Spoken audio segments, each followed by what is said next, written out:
Pipe Network presents. On this episode of Season 4, let's talk. I'd like to talk. Before, I didn't know that I was motivating people back then, but I just really love to talk. I really love to connect with people. I really love to understand people, why they are like that. And I would like to share my opinions as well. So I'm a very outspoken person, I could say.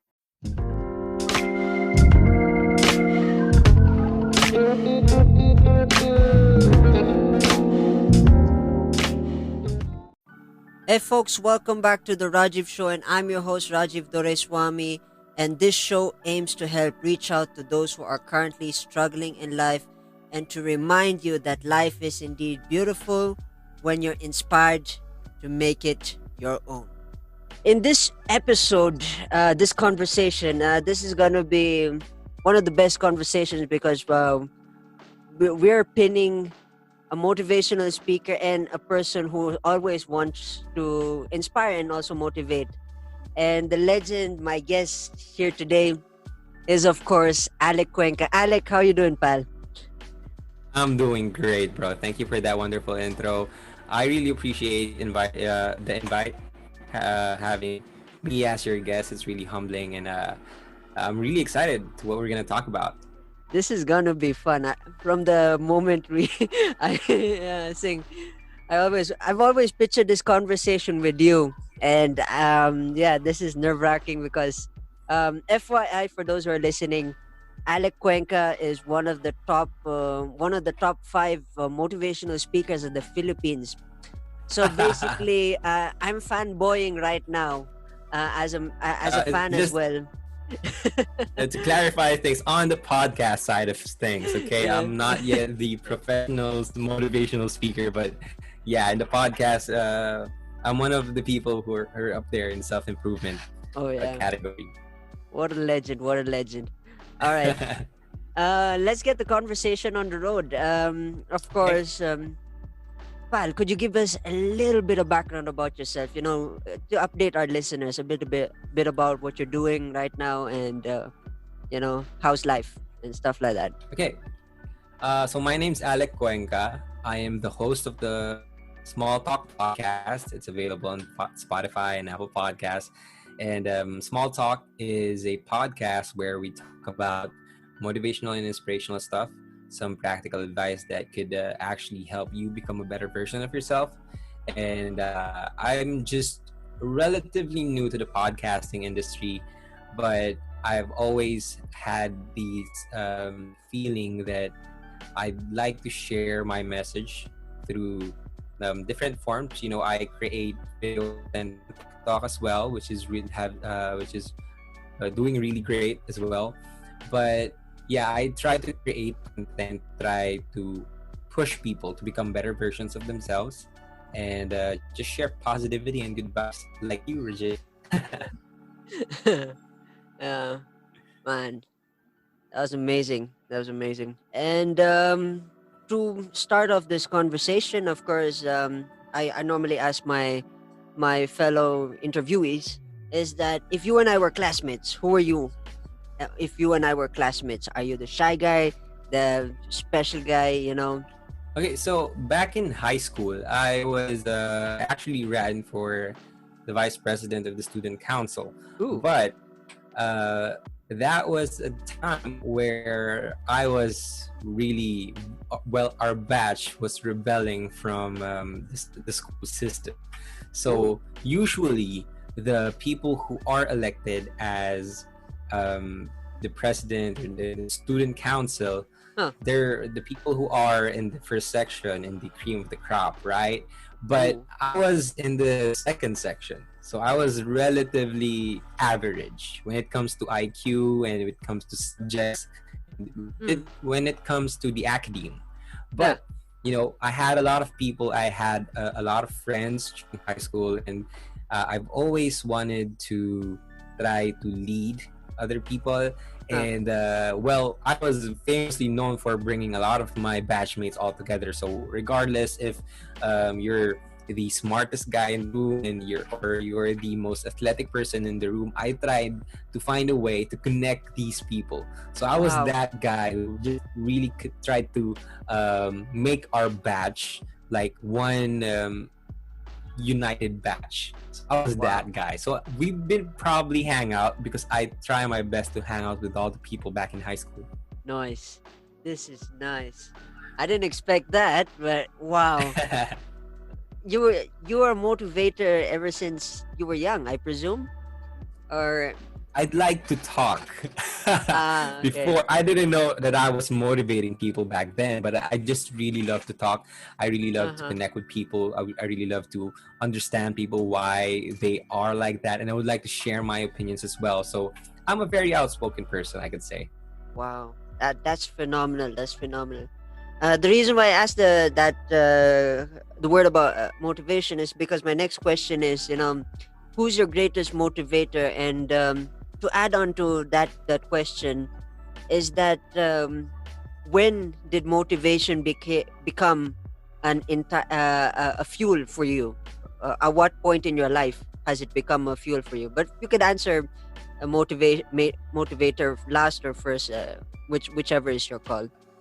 Well, my greatest motivator is myself, because back in 2017, I experienced a phase in my life where I felt like I experienced my rock bottom. I experienced my first heartbreak, and we all know how hard first heartbreaks are. And, excuse me, back then, I had a very few people who tried to help me get back on my feet.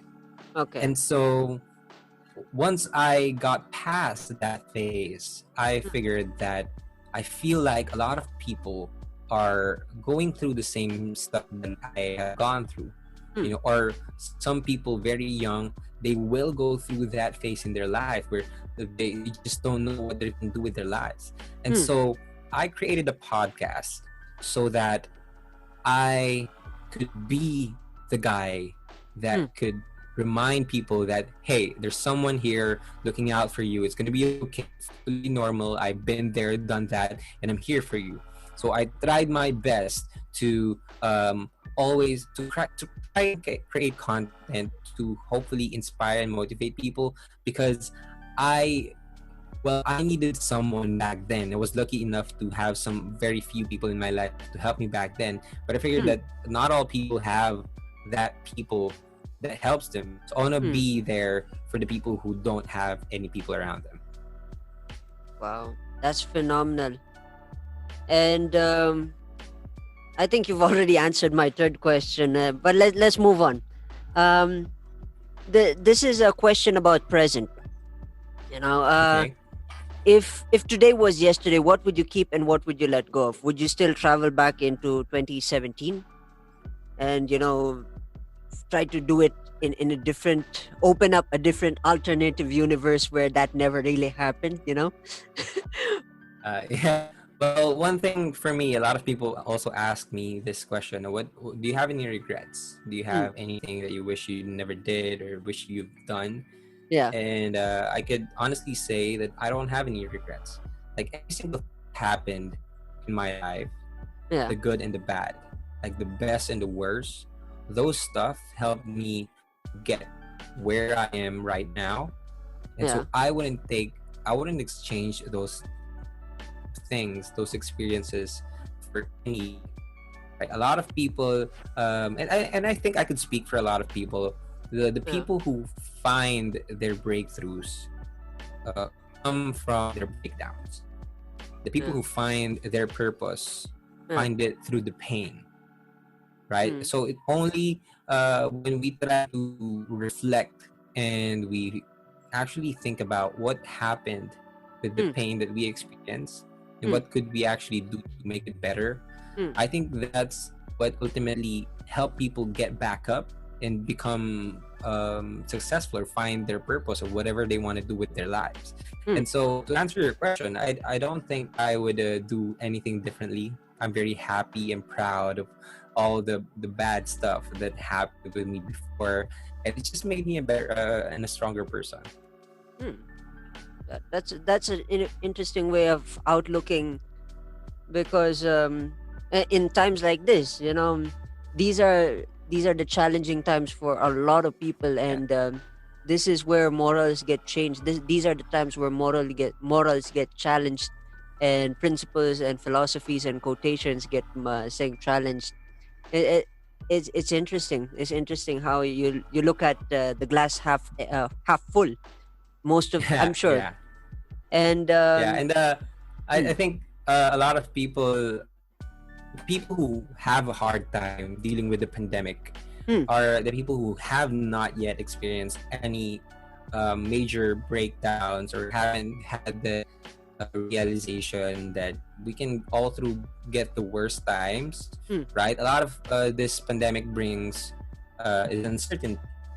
People are scared of uncertainty, but hmm, what I learned back in 2017 is that uncertainty is the only certain thing in this world. hmm, So what happened with the pandemic for me personally is that I didn't, well, it was hard. Like, of course, I had to adjust. I had to go back here in my hometown. I had to finish my schooling online. hmm, But the thing is, I'm not really surprised of how uncertain life becomes hmm, because back in 2017, I learned that you can never really tell what's going to happen in the future. One thing that you just got to focus on is the now. Focus hmm, on what you can do, what you have control over. Just hmm. focus on that. I gotta ask. This is an impromptu question that I gotta add in. Is that when you live life, this is a bit philosophical. When you live life in Okay. your terms and how you think, do you think about? Do you have an equal balance between emotions and logics in terms of challenging yourself through tough times? Do you tilt towards logic alone, or do you balance it out at certain days, or do you lean towards emotional sides when it comes to living every day? I think that's one of the disadvantage of people like me who are not scared of failing. And we first and foremost, of course, there's balance. But for people like me, I think we uh, prioritize our emotions first, and it's really like there's a fine line that you need to be careful of, Hmm, because that fine line can, because if you don't control your emotions will control you. true, But true. for me, for what has happened in my life, I have never been in a place where my heart failed me. Like, it was logically uh, hurting me, Hmm, hmm, but it taught me so many things that hmm, that I won't be able to experience if hmm, I just think about the logical stuff, right? So hmm, for me, I, of course, there's a balance, but for me, sometimes the heart knows what it wants. Sometimes there's this spirit that connects with you, and I feel like we could understand that more when we open up our hearts more. hmm, And as long as I feel like doing things out of positive emotion, like hmm, love, kindness, hmm, happiness, those stuff can never really hurt me in the long run. Of course, they will find a way to show me in the short term that I made the wrong decision, that I can learn from this, learn from that. hmm. But in the long run, I can't really lose if I'm acting out of love and kindness and the positive emotion. So, yeah, well, that's just for me. We have all different contexts. We all Hmm. have different personalities. But that's just for me. Yeah, that's interesting. You just opened up saying the topic of love, which is a topic that everybody loves nowadays, especially Yes. the young guys. And yeah, I think I've mentioned it before, but not never in a podcast. And I actually want to open that book right now. I'm a hopeless romantic, and Don't worry, I am too. and it's a phenomenal feeling because uh in past relationships, I'm sure, I think let's uncover this. In past relationships that I've been in, and the relationships that ever worked were only in India, is that there's something about it, that entices, and sometimes being in it, as I reflect in this conversation, is that there's something about it that has this powerful thought that is endless. It's you cannot really you cannot throw it away. It's simply there on the snap of your finger. It's already, it comes back as forms of memories. And I mean, it's an interesting topic. Yeah, I mean, when we think, some people think about love like it's a chemical reaction, something that you can control. Yeah, the logical But sense. love is really complicated. But no matter how complicated it is, it's one Yeah, of the best feelings in the world. I Like, I think we agree. all crave for loving someone and someone to love us well. I And I agree. think that's just the most powerful force in this world. It's love. So all those hopeless romantics out there, just keep loving, okay? Love in the pandemic. Spread it, don't spread COVID. Yeah. Yes. Yeah. Um, Before we cut this off into an ad, I gotta ask you, from all the motivations and the philosophy, I've always wanted to ask, do you have a quotation in you, in your Mhm. mind, in your life, that you've never posted in the social media, and would you mind sharing it in this conversation? A particular quote, you Okay. could dissect it if you want to philosophize on Okay. it. It'd be interesting. I'd love to hear a particular quote, because I've shared almost all your quotes, because I love how you do quotations. To me, I'm always blown away. I'm a fan, but I'm always wanting that creme de la creme. That's something that nobody else has got. Okay. So well, we all have these virtues, and some of us just don't know that we have them, right? And one Mm, thing that I've come to realize just early this morning is that um, I think this quote comes with regard to service, and I'm not sure of the specific quote, but the context goes like this: like mm, uh, a lot of people see that there are things to do in this world, mm. but only the brave actually do. Oh, wow. And I just really love that. There are a lot of people that they see injustices. They see that there are people who need help, Mm, but they don't actually help them. And so what I feel like what I'm doing in the podcast is I'm trying to muster up all the courage that I can to at least help other people. And so I consider myself I know I try my best to mm, become brave in every single situation, because I believe that there are a lot of people who can see, who have the same lenses as me, that mm, there are a lot of things that we could actually improve. They mm, don't make that effort to help out other people. And so I wanted to remind myself that you gotta be brave. You gotta be brave. And so because there are a lot of people that needs your help. And I really believe that God put me in this position, gave me this talent of trying to speak out my thoughts to mm. help other people. And so that's something that I like to remind myself as well. A lot of people see injustices, but only the brave people do it. Wow. Try and fix it. That's phenomenal. Folks, you heard that first from Alec Cuenca here in the Rajiv Show. Uh, let's get into an ad break, and after that, Okay. we're gonna talk some more philosophy and some interesting stuff.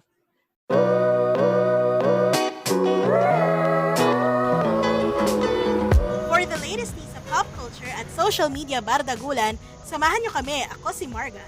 Ako naman si Bullet sa pinakamasayang comedy current affairs podcast sa balat ng Spotify, Apple Podcast at Google Podcasts. Mad in Manila. Oh, O, dalawang chismosa na lang, lalarga na! Ay, manong kami! Folks, welcome back to the Rajiv Show, and what a phenomenal conversation. It was deep, it was philosophical, it was artistic and well articulate, and of course, my guest Alec Cuenca has visited us in the Rajiv Show podcast episode. So here's my favorite topic segment. Basically, is where we talk about art, or music, or entrepreneurship, and we're gonna talk about music because music is the essential language of life. And also from the previous conversation before this ad, we opened up love, and I was thinking about that connection, love, music, where let's see how we get there. So I gotta ask, what's your number one genre of all times in music in terms of Uh, what gets you up and moving? well, I'm a type of guy who listens to, um, well, I really like all kinds of music, but my number one, my go-to genre is hip hop. Like a lot of people don't know this background of me because they can only see this very calm, very collected version of me. But Yeah. actually, a few months ago, before I dove into creating motivational stuff, Mm. um, I love partying. Like I always try to go out with my friends, go to the club, go to the bar, and I really love dancing. Yeah. Ooh. Going to the beat, side to side, trying to meet people out there. But R&B, hip hop has always been my thing. I think it's a part of my culture as well. When I was a kid, Yeah. my father, my mother, my parents, they love R&B. They love hip hop. I Yeah. always try to. I feel like hip hop or rap music is Oh. a really interesting genre of music. Some people call it like too explicit, too vulgar, Mm. but I really believe that there are so many deep references when it Mm. comes to people rapping, writing their bars and verses. And I Yeah. think it's the same with a lot of music as well. But I really enjoy the beat of the hip hop. I'm a really upbeat person, so if I find these music with heavy bass and just bum Ooh. bum bum, that I just dive right in as well. Wow. That this is interesting. I didn't expect this again.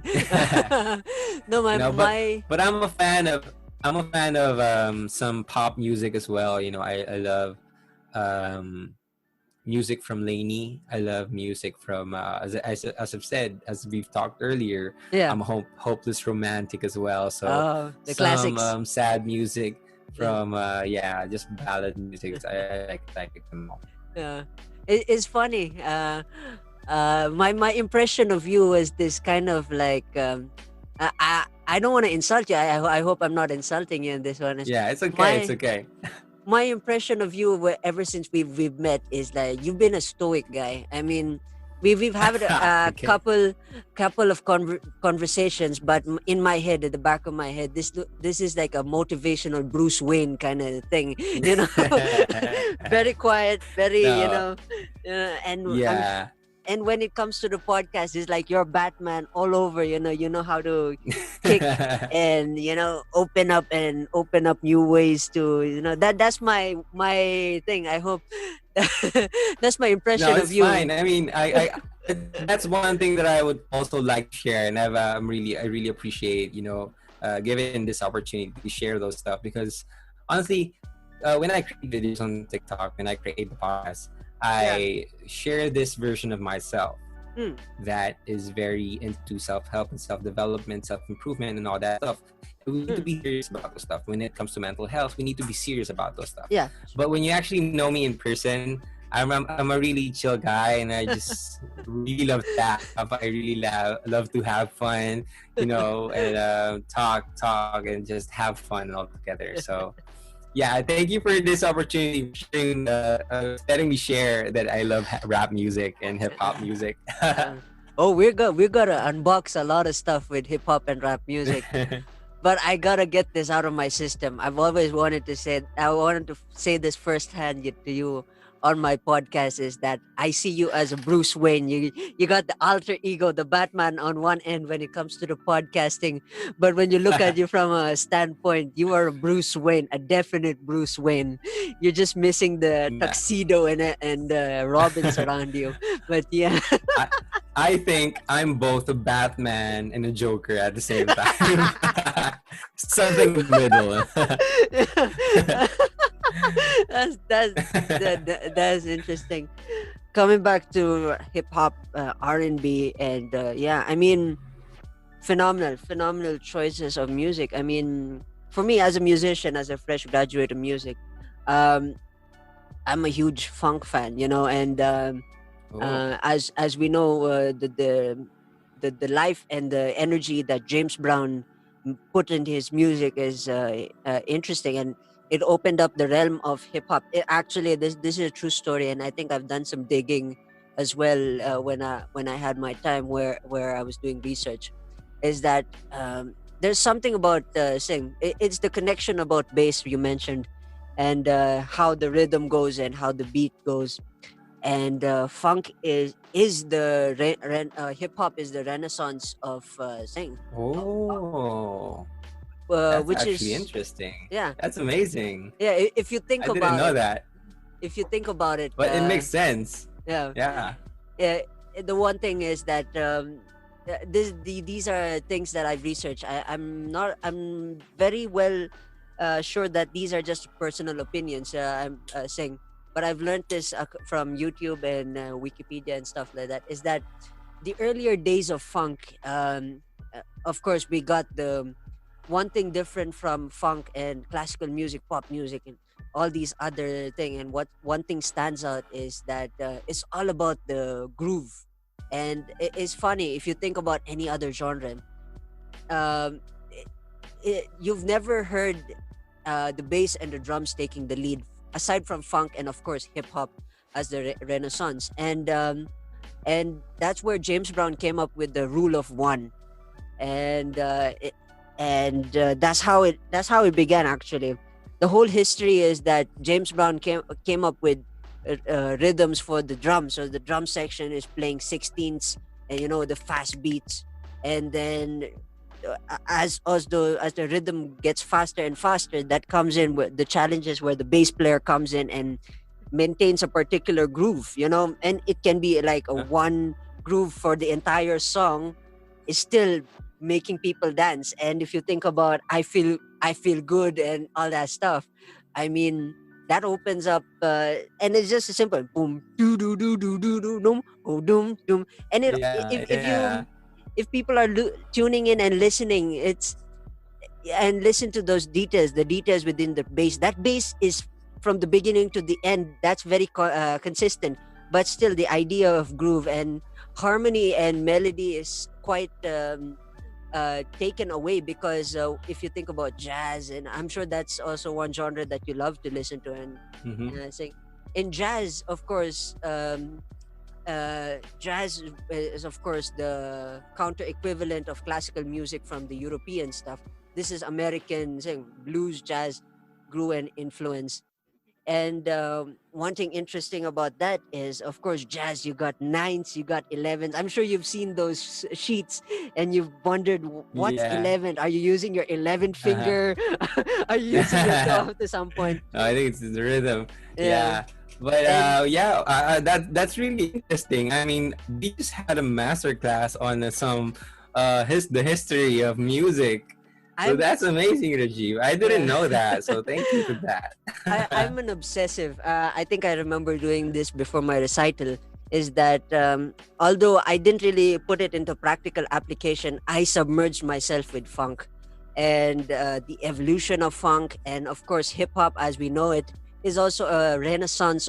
Is the renaissance of funk, because it goes with the same pattern with the 16s on the drums. Sometimes the drums is laid back, and there are different variations, and that's the beauty of that, and to connect that with the passion of love. And when you love something, you gotta put your heart Yeah. out. And yeah, and I think I've mentioned this also before, that I'm a bass player. So it's Mhm. funny, playing the bass is one of the most interesting things that I've done before, back then when I used to have a band. It's the challenge. It's a challenge to lock in with that drums. And yeah. Anyway, that's one thing that I've always want to have a conversation with you. Love, motivation, and a little bit of education in No, funk. I just love this version of you who just speaks. I just can feel your energy when you speak something that you really love, Yeah. and something that you're really passionate about. And Yeah. that's a lot of people don't actually do with their lives, and that's Yeah. just interesting to see that you don't need to be this just one-dimensional person who just plays music. You know, Yeah. just be a bass player and all that stuff. You can Yeah. actually extend yourself, creating this podcast, talking with other people, Yeah. and still sharing about the things that you love. And we're basically talking about what you were doing a few months or years ago, but Yeah. it's still something really interesting. And Mm. it's not for me. It's not, with the segments that you prepared. We have this different topics like art, entrepreneurship, but more importantly, I feel like it's not particularly on one topic, but it's about the story. It's more about your story. It's more about my story, and that's Yeah. what's really interesting in what we're doing right now, is that Yeah. you're sharing your story in terms of music, in terms Yeah. of the notes, in terms of the rhythm. Yeah. And I'm trying to share my music with thoughts in my head, with Yeah. motivational stuff. Ultimately, we just connect with different kind of stories, and very unique stories, and this is what Yeah. we love about when we talk. That's the main idea of Let's Talk series. It's all about Oh, conversations. yeah. It's always been my goal. I mean, although I'm not as proficient as everybody in the social media sphere, I mean, I cannot really catch up with everybody's, saying clings and clangs on the social media. It's very hard to catch up one. But one thing is, I'd love to have a conversation, especially at times like this where I want to release my mind into something. I want to drift off, basically. And I kind of miss those conversations. I think I had a friend of mine where we had a conversation. We had a glass of booze, and then I think we ended up talking till 2 a.m. And I think I was in town in Baguio at that time, but I don't remember what year it was. But those kinds of things made me realize that I want to open up a series where we can talk about everything. I mean, I don't really want to restrict myself to the idea of motivating alone, because if you think about it, everything is connected. uh, we've started up with the past. Of course, we have past, and we had the present, and of course we had the future. And i- in our conversations, it's we connected each. If you notice, it's very connected. And then when we Yeah. went into arts, we opened up a realm in the arts world, and then we Yeah. opened up sing. And it just, it's So, just fascinating. Here, perspectives so, are so fascinating. yeah, and something about that is that I've said this a lot of times in my previous podcast, that Hmm. the more personal the experience become, Hmm. the more universal it becomes. Hmm. The more personal it is, the more universal it becomes, because in some way we're all connected. We're all human beings. Yeah. It's like that basic foundation that we're all human beings, regardless if you're the president of the United States, Hmm. or you are the librarian in your local library, or you're a frontliner, or you're a podcaster. We Yeah. are all human beings. Yeah. And so with this thought, we can say that every experience that we have is actually connecting us in some way or another. That's true. Every single word you say, I absolutely agree, and it's so powerful. I think I got whiplashed here in the at the back of my seat. Luckily, the chair is still strong. Good job, chair. So yeah, I mean, you are a phenomenal person. I really admire you a lot, and I'm glad that I'm proud to be a fan. One, I'm proud of you and for what you're doing and everything. And we kind of deviated from the music segment, but yeah. Yeah, we actually did. I hope Yeah. that the listeners are not confused. What are these guys talking about? But yeah, we just really love talking, whether it's about music Yeah. or anything in common. We just like to really talk. But okay, yeah. So do you have any more topics or more questions that you want to talk about? Art. Hmm. What's your favorite style of art? I don't think that if this qualifies as an art, but Yeah. books have been very helpful to me. I was Like, about to go there. But yeah. Yeah, every single thing that I've learned, and a lot of people say that people who write books are authors, but for Mm, me, they're really artists. yeah. They have this creative soul to Yeah. put in their thoughts, put in their reflections into Huh. words, into words, into phrases, into sentences. And for me, I have been very into paintings and coloring because I really suck at drawing. But Yeah.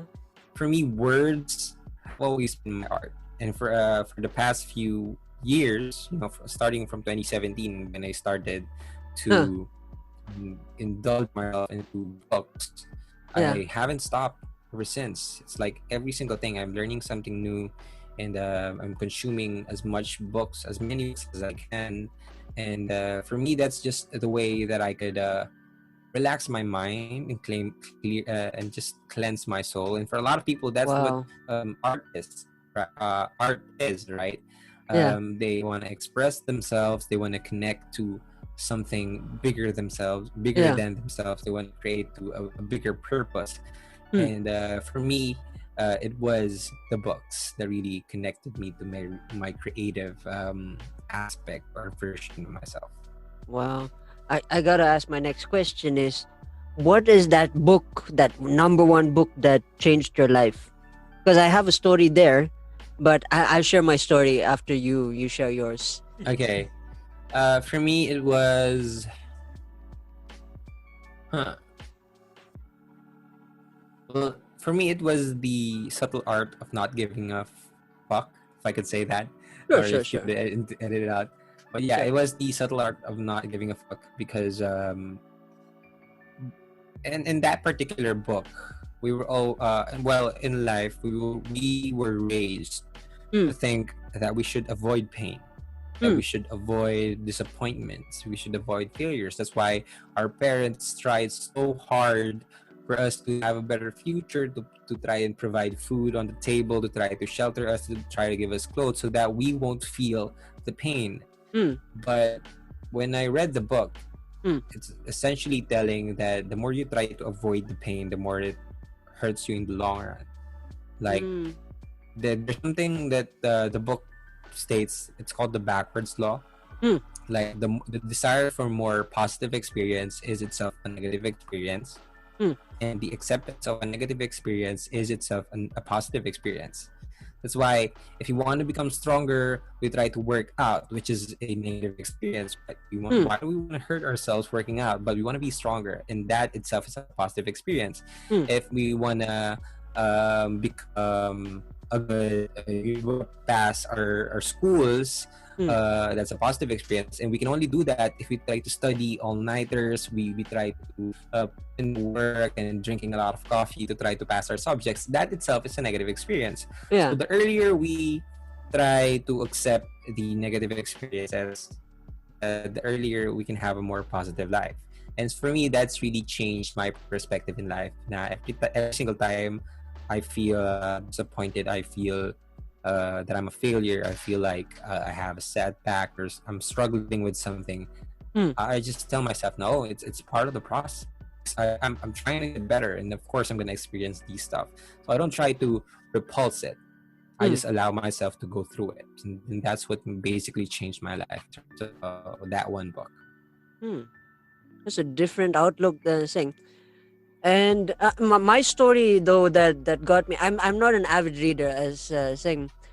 I wanted to share my part of this. Is that I never read books when I was young. I was more on the artistic side. Uh, I'm basically the polar opposite of you. I mean, if you can't draw, I can draw, but now lately I've lost my chops. I haven't been practicing much. But I was more on the artistic side. I like to see things, visualize things, ever since the art of movies came into play. I mean, that's the game changer growing up. And the book that got me into reading was, of course, The Rich Dad, Poor Dad. And I think that was the first entrepreneurship book that I actually bought. And it was actually interesting. I mean, Ever since I think I finished that book in a week, and Mm-hmm. ever since I finished that book, I said I needed more of these, and then I started collecting. Basically, I have a very small library here in the office space where from time to time I read books, fiction and thing. Speaking of fiction, um, what's the fictional book that you love reading the most? I mean, any particular fiction books? Uh, for that, I'm not really into fiction. I'm more of a non-fiction, which is kind of sad because I really believe that when I read fiction books, I could actually release the imaginative side of me, the creative side of me. Huh. But I'm just really addicted to self-help books, to non-fiction books, to management business stuff. And Oh. I just want to go back on your story because Rich Dad Poor Dad was the first book that I've actually read, and there's Really? a funny story about that because back in 2015, Huh. 2015, yeah, my dorm mates or my my friends, we were sharing the apartment, and then we fell out. Huh. So, but they gave me a very short notice, Huh. so I had to go out, Huh. and I was looking for a place. Basically, I was homeless for a week. I tried to sleep Aw. from one friend to another and one friend to another, but Oh. then I really had this friend that he's kind of depressed, and I said na okay, maybe I could spend your and he asked me to stay so that meron siyang, so that he has someone to talk to, so that someone's there for him. Hmm. And so okay, I said okay, let me stay here for 2 months until I find my own place. Huh. So I stayed there, and there was this book. Huh. I wasn't reading any books. Like 2017, 2015, I'm not into books. Like I was into video games, man. Like every other teenage guy, I was into Dota. I was into League of Legends and all that stuff. But Aw. when I stayed in in this house, there was this small book that was still covered in plastic, and he said, and I said, "What's that?" And said, "It's a gift from my mom, but I don't want to read it. So can I read it?" So he said, "Yeah, sure." So I read it, and that was the first book that opened my eyes into learning that there's so many things to learn out there, not just in schools.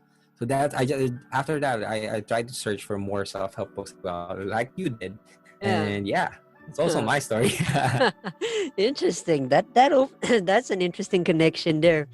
I mean, one thing also that caught my eye when it comes to fiction,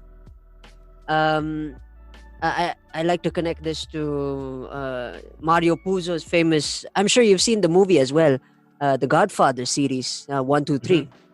It was funny when we were in India, we managed to get our hands on the series, the 3 series. At first, I had no idea what was going on, the killing, the conversations, because I was in a high school guy. I didn't know what was going on, and when I decided to just one day, I was on my own and I said, okay, let me try to watch this and pay attention to the details, see how things. And it became an addiction for me to understand how the life as the mafia, and it is funny that began my interest in mafia. And I'm not saying I'm planning to pledge myself into mafia and anything.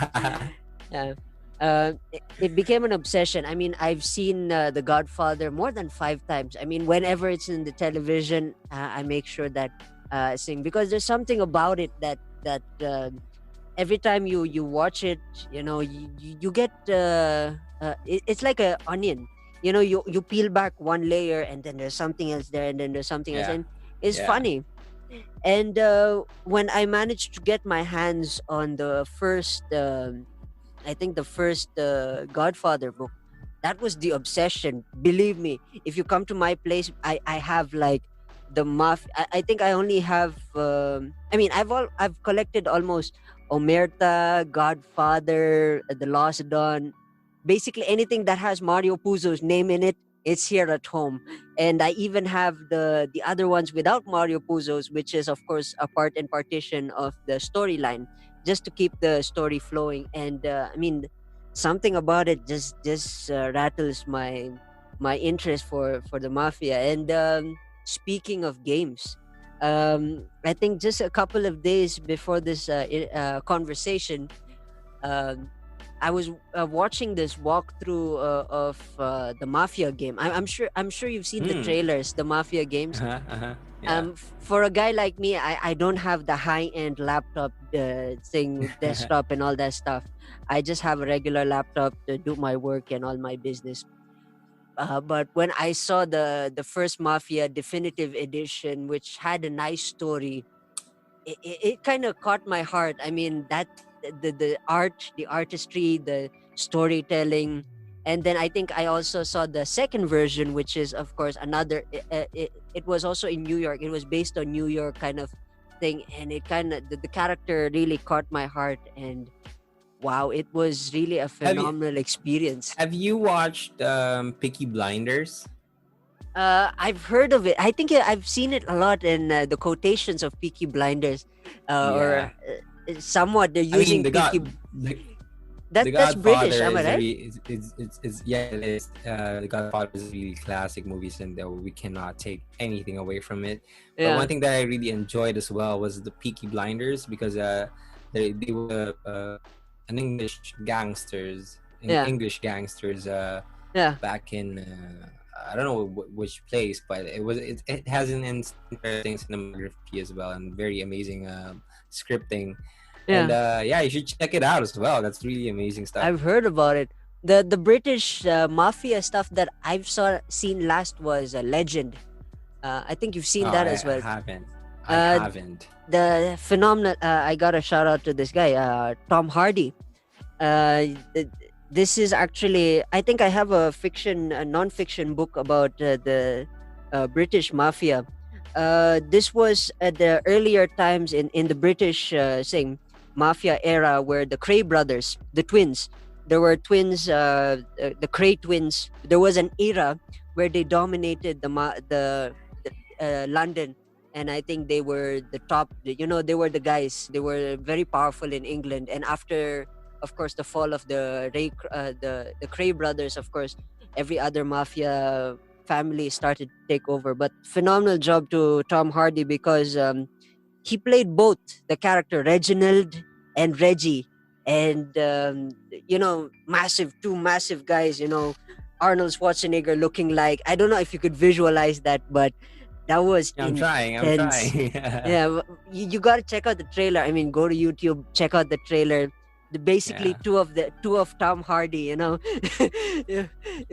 it is a phenomenal. I think that's the introduction of London mafia. There's a lot of stuff that I've been consuming, and and mafia related, and not to say that I'm obsessed with joining a gang or anything.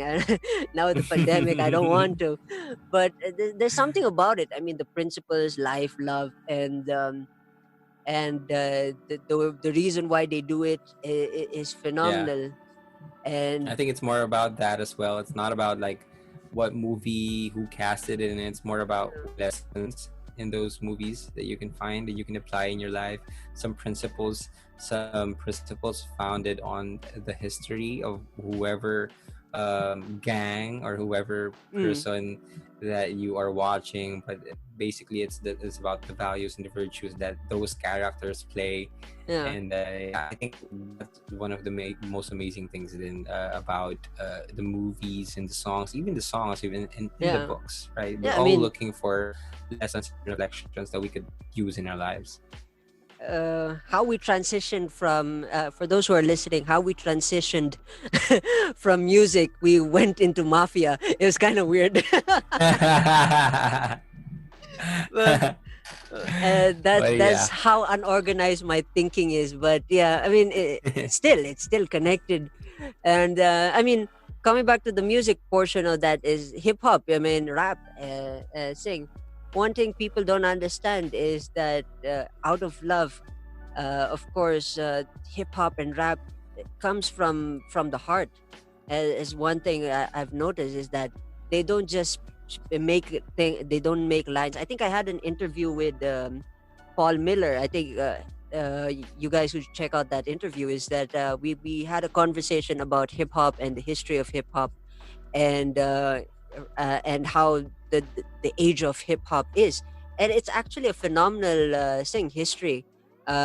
It's a story about the struggles, and you think about Jay-Z, you think about Tupac. Tupac is more intellectual. One thing I'm sure you agree with me is Tupac. There are a lot of handful of music that he had.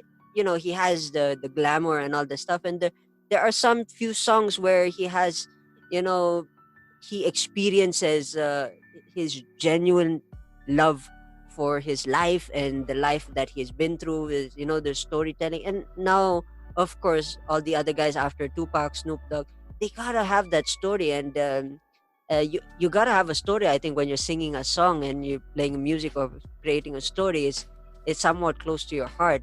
It doesn't have to be your life. It's something it's somewhat close to the idea of it. But yeah, and wow, there's a lot of topics here that we uncovered, and unfortunately it's like a salad bowl where everything is all over the place. But yeah, but this But I'm sure the people who are listening really enjoyed this episode.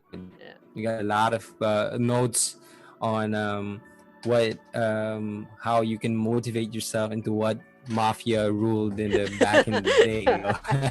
yeah. So yeah, collect your thoughts. Yeah. But I yeah. mean, just to cover up my obsession for it is there's something about it. Is the discipline, the value, uh, and it's not about the greed. It's all about loyalty, especially when it comes to doing your job as a human being and how to handle pressure. We handle it in different ways. We squeeze it into a ball, and then we expect it to dissipate or disappear.